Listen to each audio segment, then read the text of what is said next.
Shalom, nous allons étudier le Daf Aïn dans Masechet Baba Batra. Nous reprenons à la dernière ligne du Daf Samertet Amud Bet. Rav va rapporter une halakha qui va nous permettre de conclure un sujet qu'on avait vu. On avait vu que lorsque quelqu'un dit je vends mon terrain sans les arbres et que les seuls arbres qu'il possède sont des dattiers, même si en général on appelle le dattier par son nom particulier dattier et non pas par arbre, ici cela veut dire évidemment qu'il ne vend pas les dattiers, c'est-à-dire que le mot arbre peut en général définir les autres arbres que le dattier, mais parfois lorsqu'il n'y a pas d'autre choix, il peut également signifier les dattiers. Et ici on va préciser un peu cette halakha, amarav, kol sholim bechevel aveshio, tout dattier qui nécessite que l'on monte avec une corde pour aller chercher les fruits, donc qui est assez grand, assez mûr, à ce moment-là effectivement il n'est pas inclus dans la vente. Kol she'en olim lo bechevel, si par contre l'arbre est tellement jeune qu'on n'a pas besoin de monter avec une corde pour prendre les fruits, à ce moment-là, l'ov et shio, il n'est pas exclu de la vente, et donc il fait partie de la vente du champ. Au sujet de la lacha, dayena gola amre, kol she'ol kofsho, l'ov et shio, kol she'en ol kofsho, ave shio, autre définition selon les dayané agola, donc les dayanim, les juges qui sont en exil, ça dépend si l'arbre, lorsque l'on lui met un poids, ici c'est le poids de la machine qui sert à labourer, lorsque l'on met un poids, l'arbre a tendance à avoir son tronc qui se penche. À ce moment-là, si l'arbre se penche, ça ne fait pas partie de ce qui est exclu. Si par contre le poids n'arrive pas à pencher l'arbre, c'est que l'arbre est assez mature. Et à ce moment-là, on dira que Aveshiour, c'est hors de la vente, parce que c'est un arbre bifneratzmo. Et là, Gemara nous explique que vélo pligué, qu'il n'y a pas ici de désaccord entre les deux. Ha bédiclé, ha beilane, un parle des dattiers, un parle des autres arbres. Donc lorsque l'on dit je vends un terrain sans les arbres, en fonction qu'il ait des dattiers, en fonction qu'il ait des arbres classiques, on exclura les dattiers ou bien les autres arbres en fonction d'un critère ou de l'autre, en disant que justement le fait de regarder si on a besoin de monter sur une corde pour aller chercher les dattes, c'est pour le dattier. Pour les autres arbres, on verra si on peut faire pencher l'arbre en lui soumettant un poids. Beraminé, on pose une question ici. Rabacha Barouna pose la question à Rav Shechet. Mais Rav Shechet, Chutz mecharouf ploni, chutz misadan ploni mahu. On a quelqu'un qui a un terrain. Dans ce terrain, il y a des arbres. Et parmi les arbres qu'il y a des arbres qu'on a cités dans la Mishnah comme étant des arbres importants qui en général sont exclus des ventes des terrains. Charo, on a dit c'est le caroubier. Sadan, c'est plus ou moins chikma, donc c'est le sycomore, ou un arbre très très imposant qui met beaucoup de temps à pousser. C'est lui qui dit je vends mon terrain, sauf mon caroubier, sauf mon sadan, donc mon sycomore. Mahu. Voici la question. Oto charou fudelo kane, hashar charouvim kane. Est-ce que on dira que même si en général on n'inclut pas ce type d'arbres, charouv et shikma, même si en général on ne les inclut pas, est-ce que ici, le fait qu'il n'en ait exclu qu'un seul, n'est-il pas ici une preuve que finalement il vend tous les autres harouvim et tous les autres zdanim, hashar harouvim kane, mais les autres caroubiers seraient inclus dans la vente? Odilma, peut-être, chez harouvim nami lokane, peut-être que non. De la même manière qu'en général, on ne vend pas les caroubiers. Ici, lorsqu'il a dit sauf mon caroubier, c'était une manière de dire sauf mes caroubiers. Amarlé, réponse ici de Rav Shechet, lokana. Il n'a acquis aucun caroubier lorsque la personne lui a dit je te vends mon terrain, sauf mon caroubier. Alors la Gemara va objecter étivé. Chutz mecharouf ploni. Donc on a ici une braïta qui dit je te vends mon terrain, chutz mecharouf ploni, sauf le caroubier un tel caroubier. Chutz misadan ploni, ou sauf ceci comme là, lokana. Il n'y a pas d'acquisition, mailav, otocharouf de lokana, hacharuvin kana. La Gemara ici a l'air de déduire de la braïta, lorsque la braïta dit qu'il n'y a pas d'acquisition, ça a l'air d'être le même sujet, c'est-à-dire l'arbre lui-même n'est pas acquis. Et donc tu vois bien que c'est l'arbre qui n'est pas acquis, mais que les autres arbres de cette espèce le seraient. La Gemara dit pas du tout. Amarler Rav Shechet lui répond l'eau. Afilouch acharovin emilokana. Même là-bas, tu diras comme ce que je t'ai dit, c'est-à-dire que lorsqu'on dit qu'il n'a pas acquis, il n'a acquis finalement aucun caroubier, aucun sadan. Afilouch acharovin emilokana, teda, la preuve, de ilo amarle sadim echura lecha chutz misdeploni. Lorsque quelqu'un te dit, c'est la preuve ici de Rav Shechet, sadim echura lecha, mon champ t'est acquis, chutz misade ploni, sauf ce champ-là. Je te vends mon champ, mais je ne te vends pas cette partie-là, ce champ qui est à côté. Ha'iwu de lokane, ha harinaita kane. Qu'est-ce que tu vas dire là-bas? Tu vas dire que parce qu'il a dit, au départ il a dit je te vends mon champ. Après, comme il a dit, sauf cet autre champ, si on fait ta déduction, en disant sauf cet autre champ, on a l'impression que finalement il lui fait tout acquérir. Tout sauf celui-ci. Puisque toi aussi, normalement, tu devrais dire qu'on n'acquiert pas les caroubiers et les sycomores dans la vente d'un terrain, mais parce qu'on a dit sauf celui-ci, toi, tu es en train de me dire que c'est une preuve, que c'est comme s'il avait dit clairement qu'il voulait que tous les autres le soient. Alors là aussi, on dit la même chose, je te vends mon terrain. On a l'impression qu'il n'y en a qu'un seul. Mais comme après il a dit, sauf ce terrain-là, selon toi, on devrait dire que sauf ce terrain-là, m'apprend que tous les terrains sont acquis. Haïd lokane, kane, tu veux dire que les autres le seraient acquis. Et là, lokana, achanami lokana. Comme là-bas, tu es obligé de dire comme moi que c'est faux, et bien c'est la preuve que cette déduction n'est pas bonne, et que finalement, tu peux très bien dire que lorsqu'on dit sauf ce caroubier-là, ça ne change pas le fait de base qui dit que lorsqu'on vend terrain, on ne vend pas les caroubiers. Maintenant, ça, c'était la première version de cet enseignement. On va avoir exactement la même souga.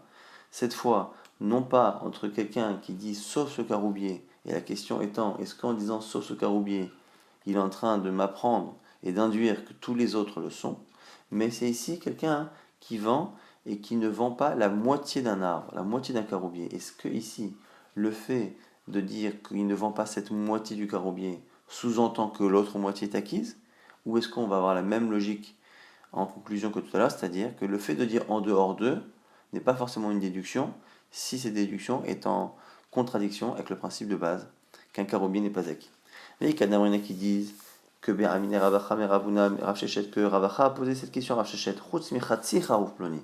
celui qui dit je te vends mon terrain, sauf la moitié de ce caroubier, sadan, ou la moitié de ce sycomore, Mahou, c'était ça la question. Du coup, la réponse a été comme ça, Ha Masheshir Beotocharuf Kane. La question étant, c'est sûr que les autres caroubiers ne sont pas inclus, mais est-ce qu'au moins la moitié est inclus dans la vente? Odilma Filou Masheshir Beotocharuf Nemi Lokane, ou peut-être que même cette moitié-là ne l'est pas. Amar les réponses de Rav Shechet, Lokane. Non. Il n'y a pas d'acquisition de la moitié du caroubier, et le fait d'avoir dit sauf la moitié ne veut pas dire que l'autre moitié est acquise. Et Tivé, et là, on aurait objecté avec une braïta, Chutz Mechatzi Charuf Ploni. Chutz Mechatzi Sadan Ploni. Une braïta qui dit que celui qui vend un terrain sauf la moitié de cet arbre important, She'acharovim Lokana, Maïlav She'acharovim de Lokana, Masheshia Beotocharuf Kana. Et on dit quoi là-bas dans la braïta? Il n'a pas acquis les autres arbres. Et là, on m'a dit, tu vois bien qu'en disant il n'a pas acquis les autres arbres, cela sous-entend que par contre dans cet arbre-là en question, il a acquis la moitié. Réponse de Rachechet à Marley, lo, pas du tout. Afilo Masheshia Beotocharuf Nami Lokana. Tu es obligé de dire qu'on ne fait pas cette déduction-là, de dire que quand je te dis en dehors de, ça veut dire que le reste l'est. Pourquoi t'es là? Des ilo amale. Ça démechuralecha chutz mechatzi ça déploni. Le même type d'exemple que tout à l'heure. Si tu dis, je te vends mon terrain, donc un terrain A, mais ce terrain-là A, je te le vends en dehors, sans te vendre la moitié du terrain B. À Odelokane, à Idarkana, selon toi, on devrait dire qu'en disant sauf la moitié du champ B, ça sous-entend qu'il lui vend par contre une partie du champ B. Mais c'est faux. Et la lokane, hanemi lokane, donc tu vois bien que cette déduction tu ne la fais pas là-bas, ne la fais pas également ici. Donc deux versions en conclusion de cette sugya. Est-ce que la question a été sur la déduction de en dehors de cet arbre, est-ce que ça inclut les autres arbres? Ou est-ce qu'en dehors de la moitié de cet arbre, ça inclut l'autre moitié de cet arbre? Et dans les deux cas, la conclusion étant que finalement cette déduction n'est pas forcément à retenir à partir du moment où on a à la base une présomption que les caroubiers et les sycomores ne sont pas inclus dans la vente d'un terrain. C'est pas parce que la personne a dit sauf celui-ci ou sauf la moitié de celui-ci qu'on va dire que le reste des arbres ou le reste de cet arbre seront inclus dans la vente. Nouvelle question ici, Be'amine Rav Amram, c'est Rav Amram qui pose la question à Rav Chizda. Amavkid etzel chavero beshtar. Ve'amarlo echezartim lecha. Quelqu'un qui laisse un bien à garder chez quelqu'un, il lui dit voilà, je veux que tu me gardes ce bien-là, et ils font un contrat. Donc il lui écrit voilà, en ce jour, devant deux témoins, je t'ai bien laissé cet objet de telle valeur. L'autre, quand il vient le récupérer, il lui répond echezartim lecha. Je te les ai rendus. Donc je t'ai rendu. La question ici est-ce qu'il sera justement Ne'eman? Normalement, lorsque l'on prête, qu'on laisse un objet ou qu'on fait quelque chose avec un contrat, enfin, quand on prête de l'argent, la personne qui a le document est en général celle qui est crue. Là, ici, on a la personne qui a laissé l'objet, qui a encore le document, mais l'autre lui dit je te l'ai rendu. Est-ce qu'il est cru? Mao. Mi amrinan migo de ibai aman ensu meheman. Est-ce qu'on le croit parce qu'il a un migo qu'il pourrait dans tous les cas gagner en nous disant Nena, c'est-à-dire qu'il y a eu un cas de honnête, de force majeure, qui a fait que la chose s'est détruite. La maison s'est effondrée, ou j'ai été cambriolé, j'ai tout perdu, et j'ai perdu également le bien que tu m'as donné. Puisqu'il pourrait dire Neinsu, qu'il soit Shomer Hinam, Shomer Sachara, il peut dire Neinsu, il peut dire que la chose a été perdue par quelque chose qu'il n'avait pas prévu et qu'il ne pouvait pas contrôler. Puisqu'il aurait pu gagner en disant cela, croyons-le en ce qu'il nous dit, qu'il l'a rendu, même si le document est toujours dans la main de l'autre et qui normalement lui donne une force. Donc, Ashtanami Mema, est-ce qu'il a ici l'amigo Odilma, ou peut-être Amarle, l'autre peut dire Shtachabe dit Maïbaï, qu'est-ce que tu racontes? Moi j'ai le document. Si tu me l'avais rendu, le document je te l'aurais donné, c'est comme ça que ça fonctionne. Le document justement sert de monnaie d'échange. Une fois que je te rembourse le prêt, le document est rendu. Une fois ici que tu me rends l'objet à garder, moi je te rends en contrepartie le document. Donc si tu m'avais rendu l'objet, tu devrais posséder le document en tes mains. Si tu ne l'as pas et que je l'ai, c'est une preuve que c'est faux. C'est la question d'Agmara. Amarle Ravamam lui répond, Meyman, on le croit, il est un amigo. L'Agmara dit, mais pourtant, Velimale, Shtacha Be'edim Maibai. L'Agmara dit, mais pourtant, l'existence même du shtar, du document qui est dans la main du propriétaire du bien, nous montre qu'il n'a pas été rendu. Alors l'Agmara dit, Amarle Victa Amer. Et selon toi, Vechi Amarle Ne'ensu, Mimatsi Amarle Shtacha Be'edi Maibai. Il dit, mais dis-moi, quand quelqu'un a un objet qui était à garder et qui nous dit finalement que l'objet a été brûlé, volé de manière inintentionnelle, le fait que l'autre garde le document, ça ne change rien. Là aussi c'est pareil, il a la force finalement du migo. Alors, Amarle, Amamam lui dit, sauf, qui Amar Nensu, la Shoabai, la Gemara ici pose tout de même une question. C'est qu'au final, lorsque la personne est crue, lorsqu'elle dit Nensu, il faut tout de même jurer. Shevoat Yeben Shenehem, c'est marqué dans la Torah, lorsque la personne ne rend pas le bien et dit qu'on lui a volé ou quelque chose comme ça, et à ce moment-là, Shevoat Yeben Shenehem, il y aura un serment entre les deux, Imlo Shalach Yado, Bimlechet Re'ehu, il devra jurer qu'il n'a pas touché, qu'il n'a pas profité de l'objet justement dont il est question. Alors il faudrait jurer. La Gemara répond à Chenami, Maï Ne'eman, Ne'eman Bishura. La Gemara conclut que chez nous aussi, il faudrait qu'il jure. Comme on ne l'aurait cru en disant Neinsu que s'il jurait, là aussi on le fera jurer qu'il l'a rendu. La Gemara maintenant propose de dire que peut-être que cette question-là est liée à une marloquette. Lema beplukta dehane tanae. Alors ici l'expression ane tanae des tanaïm, elle est un peu problématique parce que c'est pas une marloquette tanaïm. Donc il y en a qui disent qu'il faut enlever le mot d'ane tanae. Lima beplukta. Peut-être qu'ils sont en train de parler de la plukta d'une marloquette au sujet de Shtarkis. Détania, c'est marqué justement au sujet de Shtarkis, un document qu'on appelle ici Shtarkis et qui est lié à un contrat particulier. Donc Shtarkis, c'est quelqu'un qui laisse de l'argent à quelqu'un, qui lui dit voilà, je te laisse cet argent-là, à telle date, tu me rendras cet argent-là, mais entre-temps, je veux que tu l'investisses, que tu fasses des gains, et les gains seront partagés. Et justement, ce Shtarkis, on avait vu déjà dans la Gemara il y a quelques mois, que ça avait un statut un peu particulier, que c'est comme s'il y avait une partie qui était considérée comme étant un prêt, et une partie qui était considérée comme étant un gage, c'est-à-dire un argent qui est entreposé comme dans une banque à garder et à rendre. Et justement, en fonction de cela, on verra en quoi on peut lier cette question-là à la question précédente. Dania Shtarkis, Ayotse Alayetomim. Donc ici, on a un Shtarkis qui arrive contre des orphelins. Donc on a des orphelins qui se retrouvent à avoir une personne qui vient qui dit voilà, j'avais laissé de l'argent à votre père pour investissement, ce qu'on appelle Shtarkis, j'ai le document du Shtarkis, et je veux maintenant que vous, les orphelins, vous me remboursiez avec l'argent de votre père. Alors, dans ces cas-là, qu'est-ce qu'on fait? Dayanegola Amre Nishba Vegove Kulo. Les juges de l'exil répondent que la personne doit jurer, et à ce moment-là, ils récupèrent tout l'argent qu'il y a sur le document. Dayané Eretz Israël Amré, ceux d'Eretz Israël disent Nishba avec Gové Mersa. Il jure, mais il ne récupérera que la moitié. Donc là, on s'écarte un peu du sujet principal, mais pour essayer de comprendre cette idée de Shtarkis. Et donc, on nous dit quoi? Que lorsqu'un Shtarkis qui vient et qui est réclamé à des orphelins, il devra jurer, quoi qu'il arrive, la personne qui réclame l'argent. La question, c'est est-ce qu'en jurant, il récupère toute la somme ou la moitié? Agma nous dit tout le monde pense comme les sages de la ville de Nardéa. Des Amré Nardé, car les gens de là-bas disaient quoi? Hay Iska, cet investissement-là de Shtarkis, Palga Milva ou Palga Picadon, a un statut de 50% d'un prêt et 50% justement Picadon, de l'argent qui est entreposé, qui doit être rendu. Maïla Beha Kamiflagé, et du coup c'est ça la marloquette. Les Mar Sava, un pense que Matsi Amarle Shtacha Beyadi Maïbae, ou Mar Sava, Lo Matsi Amarle Shtacha Beyadi Maïbae. C'est-à-dire ici que on a justement peut-être la marloquette en question. C'est-à-dire qu'on a la moitié qui est considérée comme étant un prêt, comme on a dit, c'est la vie de Chachamim, de la vie de Nardéa.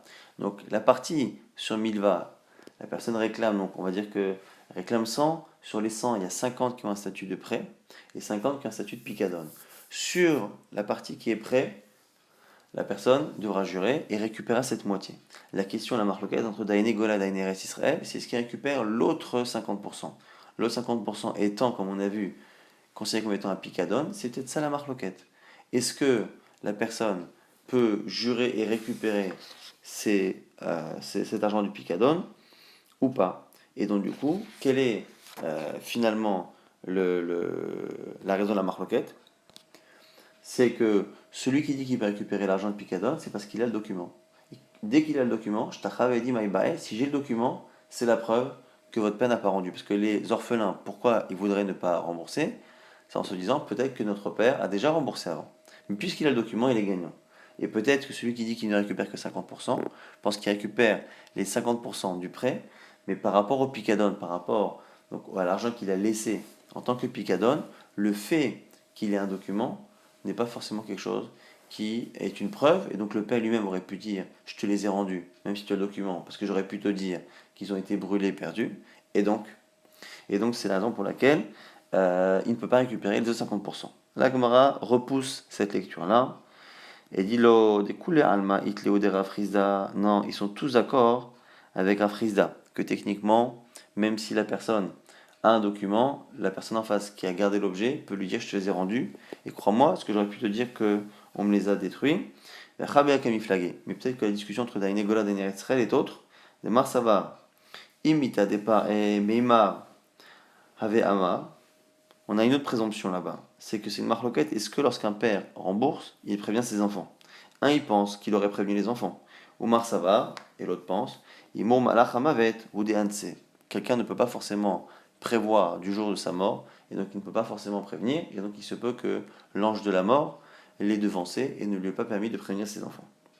Maintenant, justement, par rapport à cette même malacha, Shalach Ravuna Bar Avin. Question de Ravuna Bar Avin, Amavkid Etzel Chavero Bishtar, enfin, psak plutôt. Amavkid Etzel Chavero Bishtar. Celui qui laisse quelque chose chez quelqu'un avec un shtar, avec un document. Ve Amar, l'autre lui répond, Echezartiv Lecha, je te les ai déjà rendus. Neeman, on le croit, il a le migo. Maintenant, Shtarkis Ayotzei Aletomim. Dans le cas où c'est un Shtarkis, donc un fameux investissement dans lequel il y a la moitié qui est Picadone et qui réclame le Tomim, Nishba Vegove Kulo. Dans ces cas-là, on le croit et il récupère, donc s'il jure, il récupère tout son argent. Et là, ici, la Gemara s'étonne en disant Tarté, mais ici, il y a contradiction. Si on reste avec la lecture qu'on avait au début, c'est-à-dire que c'est une contradiction dans le sens où, puisqu'on pense, pour l'instant, on a pensé en tout cas à un moment donné, que les deux étaient liés, comment est-ce possible de dire que d'un côté, le fait que la personne m'ait laissé un objet en picadone et possède encore le document ne m'empêche pas, moi, de lui dire je te l'ai rendu? Comment se fait-il que lorsque la situation n'est plus entre celui qui a le document et celui qui avait l'argent, mais avec ses enfants, comment se fait-il qu'il puisse récupérer même l'argent qui était picadone, alors que cet argent de picadone, il a un document et en face on a des yitomim qui pourraient, à la place de leur père, ou pour lesquels on pourrait dire à la place de leur père, que finalement ils l'ont déjà rendu. La Gemara dit, Shanatam, la même type de réponse, c'est-à-dire, c'est différent là-bas, Imita des paré, Mema Ava Amar, car si la personne avait remboursé, il l'aurait tenu au courant. Quelle est la halakha? Rava nous dit, Amar ilcheta nishba vegove merza, par rapport à sa dernière halakha des itomim, on dit qu'il jure et il ne prend que la moitié. Amar Marzoutra, Marzoutra a l'air de dire différemment, puisqu'il dit que ilcheta ke dayan egola, que la halakha est comme les dayanim qui sont en exil, et donc eux avaient dit qu'ils récupèrent tout l'argent. Donc la Gemara s'étonne, Marley Ravina dit à Marzoutra, Ha'amarava nishva vegove merza. Comment peux-tu dire que la halakha est comme les dayan egola, alors que Rava a dit qu'on ne récupère que la moitié?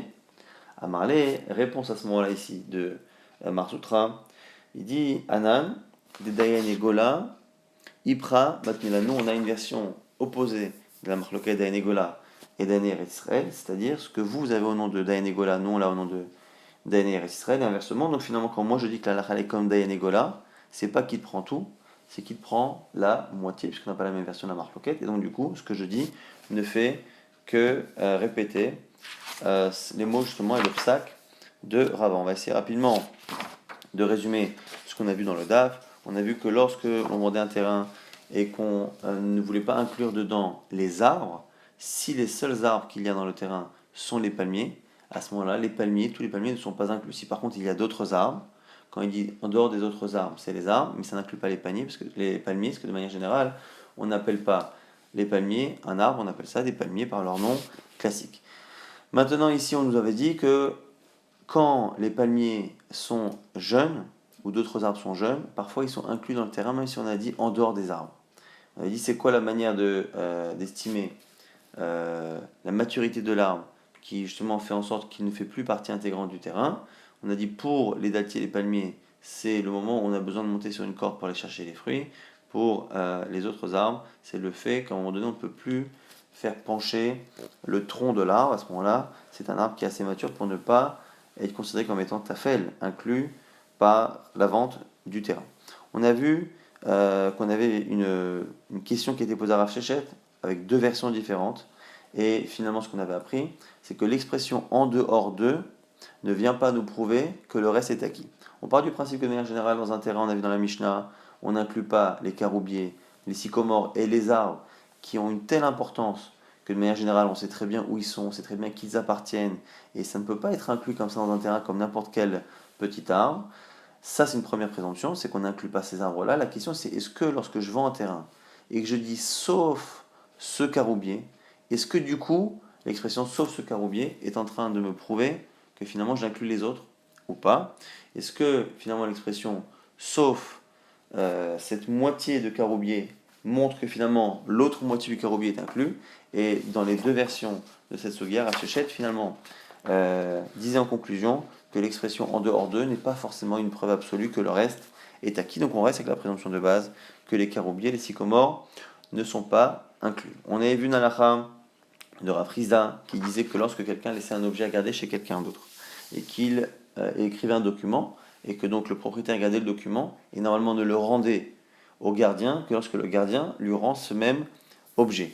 Si à un moment donné il le réclame et qu'il a encore le document et que l'autre lui dit je te l'ai rendu, selon Rav Rizda, il est cru, même si en face l'autre a un document qui normalement est censé nous créer une présomption que l'objet n'a pas été rendu, malgré cette présomption-là, l'autre est cru parce qu'il est amigo. Crois-moi quand je te dis que je te l'ai rendu, car j'aurais pu te dire qu'il a été détruit par un cas de force majeure, mais comme dire qu'il a été détruit par un cas de force majeure ne peut être dit que si la personne jure, là aussi, il devra également jurer, et à ce moment-là, il sera cru. On avait vu que quoi qu'il arrive, indépendamment de cette halakha de Rav Rizda, on avait une autre halakha avec une marloquette entre les chachamim, Daine Gola et Daine Eretz Israël. Et dans cette marloquette-là, on a deux versions qui a dit une chose ou qui a dit l'autre chose. On a vu quoi qu'il arrive, c'était déconnecté, quel que soit ce que l'on pense par rapport à Rav Rizda. C'est-à-dire que Rav Rizda pense que la personne a un migo et que le migo ici est plus fort que le shtar. Par contre, quand on a ici quelqu'un qui vient réclamer un picadon, qui vient réclamer ici un objet ou de l'argent qui a été gardé chez quelqu'un et que finalement la personne est décédée et que c'est aux héritiers que l'on réclame, même si le cas là-bas c'était pas un cas de picadon à la base, mais c'était un cas de iska de shtarkis, mais qui selon les chachamim de Nardea a un statut de 50% milva, 50% picadon. Sur ce fameux 50% de picadon, on avait une marloquette. Est-ce que lorsque la personne a le document et réclame, est-ce qu'il peut récupérer 100% de la somme, et donc même les 50% qui sont picadon ou pas, on a vu finalement que la marloquette là-bas, s'il pouvait récupérer la partie picadon ou pas, n'était pas lié à ce qu'a dit Rafrizda. On peut très bien penser comme Rafrizda, que la personne ne peut pas réclamer la partie picadon si l'autre lui dit je te l'ai rendu, ou si les enfants auraient pu dire à la place du père je te l'ai rendu. Simplement ici c'est différent, c'est qu'on part du principe que si le père avait rendu dans ce cas-là, il aurait informé les enfants, il aurait informé d'autres personnes. Ce qui fait qu'ici on a une présomption qui est encore plus forte que la simple possession du document. C'est non seulement il a le document en main, mais en plus on a une présomption que le père n'a pas rendu, et là à ce moment-là, il n'y a pas justement cette possibilité d'être cru, et donc c'est la raison pour laquelle on a une discussion. Est-ce qu'il récupère 50 ou 100%? En gros, est-ce qu'il récupère la partie picadone ou pas?